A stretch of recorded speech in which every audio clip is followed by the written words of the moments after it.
এখন বাজে রাত 2টো, আর আজকে হচ্ছে 24শে নভেম্বর, একদম 2 AM যাকে বলে।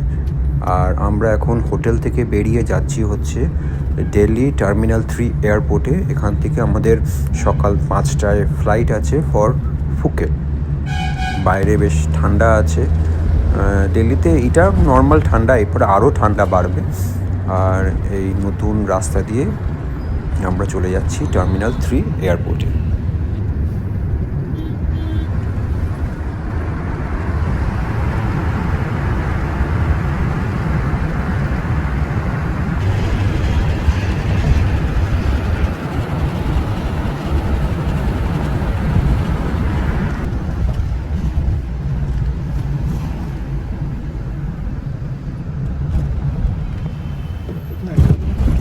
পিছনেই আছে।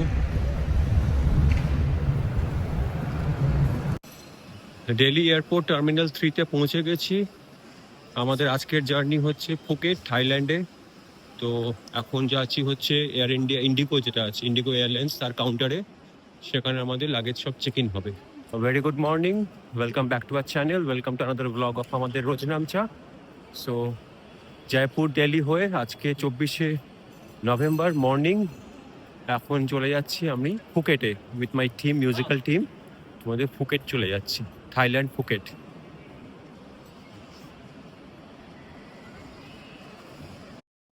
সো আমাদের সিকিউরিটি চেক, ইমিগ্রেশনের চেকিং সব হয়ে গেছে, এবার বোর্ডিং করার।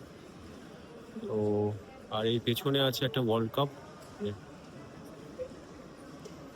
DP world cup ILT20, DP world international league T20, তার কাপটা আছে। এটা খুব সুন্দর একটা কাপ, ওদের ঘুরিয়ে দেখাই দাঁড়াও।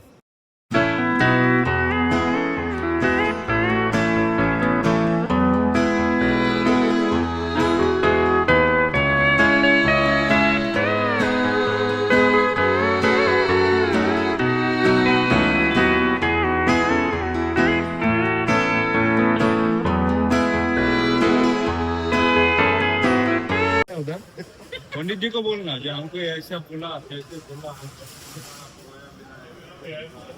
बड़ा चीज हो जाती है।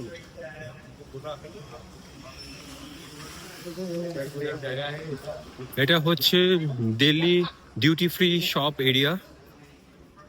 এখানে সব রকমের প্রোডাক্ট সব কিছু আছে এখানে।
এখন আমরা 40,000 ফিটের ওপর দিয়ে যাচ্ছি এবং যত আমরা পূর্ব দিকে যাচ্ছি, কারণ দিল্লি থেকে ফুকেট হচ্ছে পূর্ব দিকে, এবং এখন আমরা সূর্যোদয় দেখছি 40,000 ফিট ওপর আকাশ থেকে এরকম সুন্দর মনোরম দৃশ্য। এটা একটা অবিস্মরণীয় স্বর্গীয় একটা ফিলিং।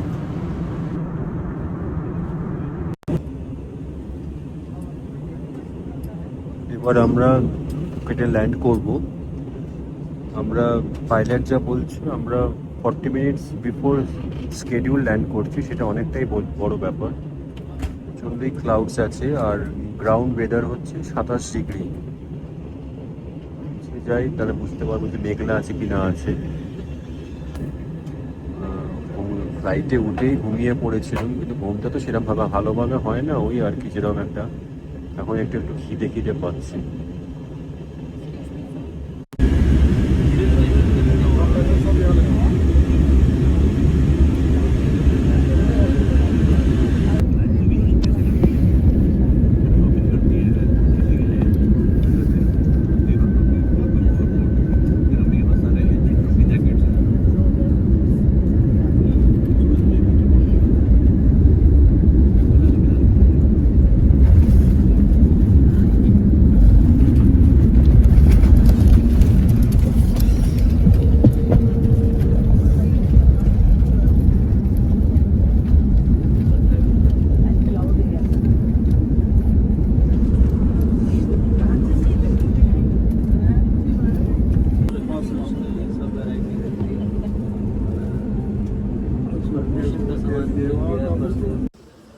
সো পৌঁছে গেছি ফুকেট ইন্টারন্যাশনাল এয়ারপোর্টে।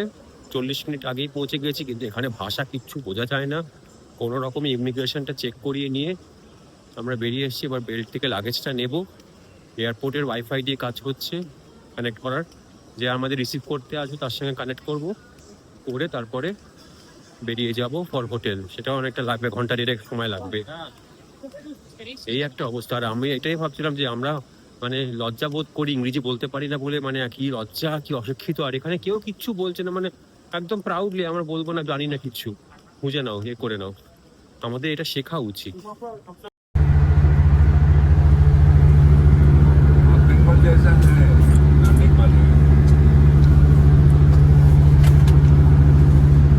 তাই মানে গত জন্মে মেদিনীপুরেরই ছিলে।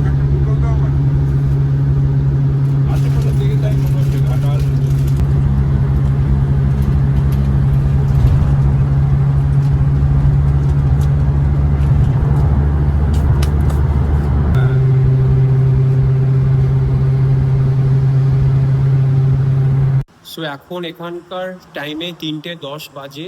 আর আসলে যে জায়গাটা একটু রিমোট এরিয়াতে, এটা ফুকেট থেকে, আর ওয়াইফাই ছাড়া এখানে তো কিছু কথা বলা যাচ্ছে না, কিছু হচ্ছে না। যেখানটাতে আমাদের ইভেন্ট হবে সেখানে একটু দূরে আছে, তো কমিউনিকেশনের প্রবলেম একটু হচ্ছে। আর ল্যাঙ্গুয়েজ কেউ কিচ্ছু বোঝে না, কিচ্ছু নয়, মানে একটা সিম্পল কথাও বোঝে না।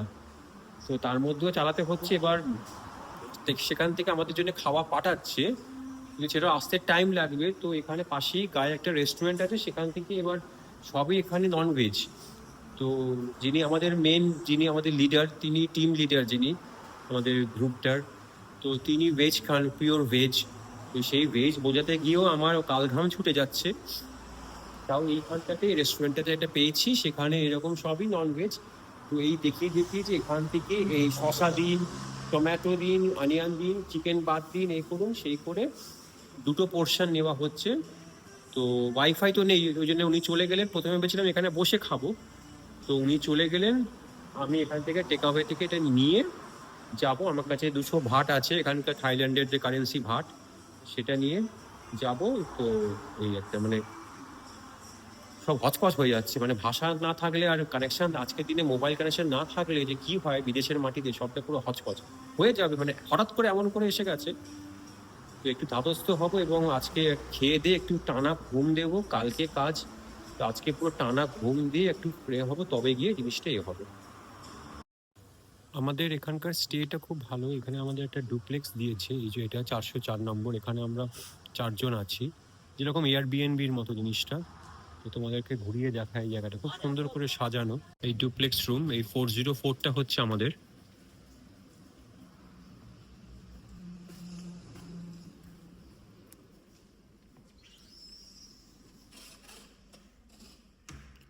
এটা হচ্ছে লিভিং এরিয়া, টিভি আছে বসে এখানে আড্ডা দেওয়ার জন্যে। আর এখানে কফি মেশিন আছে। এখানে এখানে আমাদের সব ইনস্ট্রুমেন্টসগুলো এখানে রেখেছি, উপরে তুলছি না আবার। তো এখানে যদি কেউ রান্না করতে চায় সেসব অ্যারেঞ্জমেন্ট সব আছে। এটা ডাইনিং টেবিল মতো। এখানে ফ্রিজ আছে, ফ্রিজে আছে দেখিনি আছে কিনা, খোলাই আছে, খালি আছে, রাখতে চাও। আর এর উপরেই উঠে গেলে আমাদের রুমগুলো,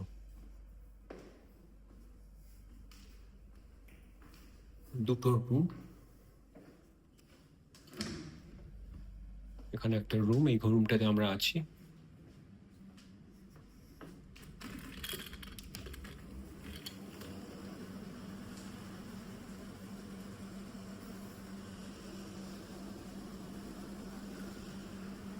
আর একটা রুম আছে ওইদিকে, সেখানে আমার বাকি মিউজিশিয়ান ফ্রেন্ডরা আছে দুজন, আর রুমে দুজন করে। আর এটা হচ্ছে ওয়াশরুম, সুন্দর বেশ, যেরকম আমাদের ওখানে এয়ারবিএনবি হয় সেই টাইপস। এখানে আছে ব্যালকনি, লকার,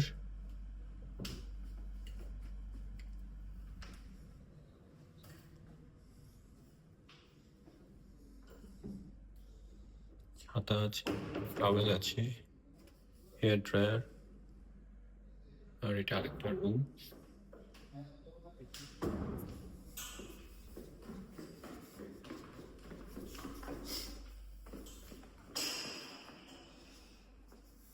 এই হচ্ছে এটা, সুন্দর বেশ স্পেশিয়াস, মেনলি হচ্ছে খুব খোলামেলা এবং স্পেশিয়াস জায়গাটা।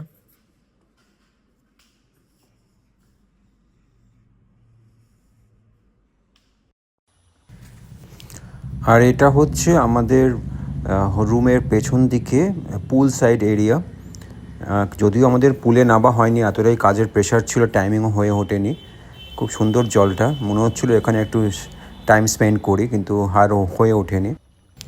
তো আজকে তোমাদের আমার দিল্লি টু ফুকেট জার্নির ভিডিও কেমন লাগলো অবশ্যই জানিও। ভালো লাগলে লাইক করো, শেয়ার করো, কমেন্ট করো, চ্যানেলটাকে সাবস্ক্রাইব করো এবং অবশ্যই কমেন্ট করো।